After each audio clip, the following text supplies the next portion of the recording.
नमस्कार दोस्तों, आज की कहानी है पति का जूठन। विवाह के बाद अंजलि जब पहली बार मायके आई तो माँ ने इत्मीनान से बैठकर बेटी का हाल चाल पूछा। ससुराल में सब कैसे हैं, सास ससुर का स्वभाव वगैरह वगैरह। अंजलि ने सब कुछ बताया और फिर बोली, माँ मैं वहाँ एक नई बात देखी हूँ। माँ ने आश्चर्य से पूछा, क्या? तो वह बोली, मेरी सास सबसे अंत में खाना खाती है। कई बार तो कुछ भी नहीं बचता तो वह पानी पीकर ही रह जाती है। परंतु उससे भी अधिक विचित्र बात यह है कि वह बाबूजी यानी कि मेरे ससुर की थाली का बचा हुआ ही खाना खाती है।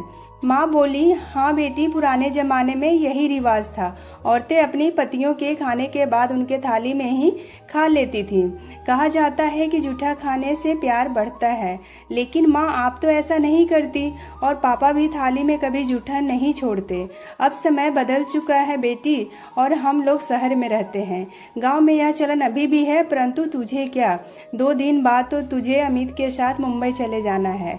छोड़ इन बातों को, माँ ने कहा। तो अंजलि बोली, हाँ मुझे क्या, लेकिन मन ही मन उसने कुछ निश्चय किया। अमित के साथ वापस जब वो ससुराल गई और सास को ससुर की थाली में खाते देखा तो उसने कहा, माँ जी कल से आप फ्रेश थाली में खाना खाएंगी और बाबूजी भी जूठा नहीं छोड़ेंगे।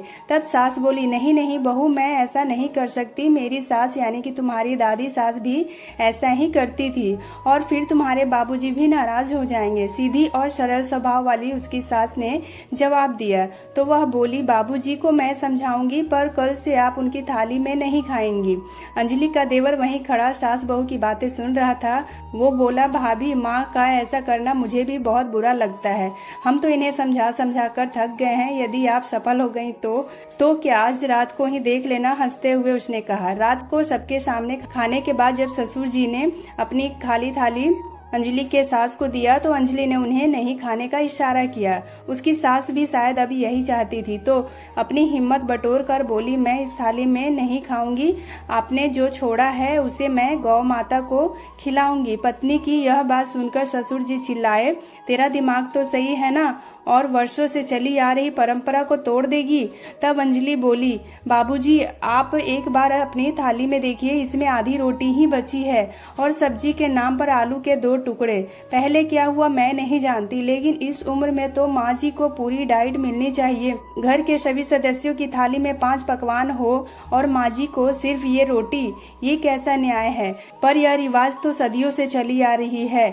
ससुर जी थोड़ा नरम स्वभाव में बोले। तो अंजलि की हिम्मत बढ़ी। बाबूजी पहले हम चिट्ठी द्वारा समाचार देते थे, टेलीफोन आने के बाद चिट्ठी पत्री बंद हो गई। फिर मोबाइल फोन आया तो घर पर हर एक सदस्य के हाथ में फोन हो गया। ऐसा होगा ये आपने तो नहीं सोचा था ना, पर हुआ कि नहीं। बाबूजी जो बरसों से चला आ रहा है उसे हमें ही तो बदलना है। अब तो माँ जी भी बहू से सास बन गई है, अब तो उन्हें उनकी मर्जी का खाना खाने का पूरा अधिकार होना चाहिए।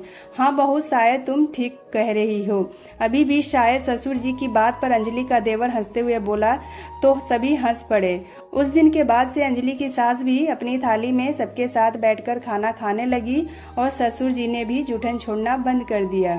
तो दोस्तों, उम्मीद करती हूँ आपको आज की ये कहानी बहुत पसंद आई होगी, और अगर आपको ये कहानी पसंद आए तो हमारे वीडियो को एक लाइक और अपना प्यारा सा कमेंट जरूर कीजिएगा।